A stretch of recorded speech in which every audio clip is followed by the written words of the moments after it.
Hello বন্ধুরা, তোমরা কেমন আছো? আশা করি ভালো আছো। আমি আজকে তোমাদের কাছে আবার দুপুরে ব্লগ নিয়ে চলে আসলাম। দেখো, ধোয়া ওঠানো গরম গরম ভাত, এদিকে ইঁচড়ের তরকারি, পাট শাক। মা পাঠিয়ে মা মা পাঠিয়েছে ইঁচড়ের তরকারি আর পাট শাক। আমার কথাটা একটু হয়ে যাচ্ছিলো, জড়িয়ে যাচ্ছিলো। আর কালকে আমার একটু ইলিশ মাছ রাখা আছে, এক পিস। ডাল, এটা এখন খাবো না, এটা ফ্রিজেই থাক।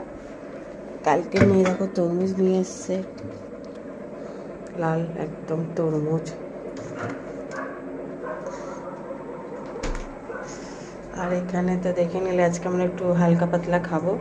এটা ইঁচড়ের তরকারি আর এটা পাট শাক আর এটা গরম গরম ভাত, ধোয়া ওঠানো গরম গরম ভাত। আর আজকের ওয়েদারটা তো দেখতেই পাচ্ছ, বাইরের ওয়েদার একটু মেঘলা মেঘলা ওয়েদার। খুব সুন্দর ওয়েদার আছে আজকে বাইরে, খুবই সুন্দর ওয়েদার আজকে। আজকে পুরো মেঘলা মেঘলা ওয়েদার। দেখো বন্ধুরা, দেখো আকাশে সুন্দর ওয়েদার, আকাশে কিছু কত সুন্দর ওয়েদার আজকে। যাই হোক, আজকে আমার অনেক সকাল সকাল সব হয়ে গেছে।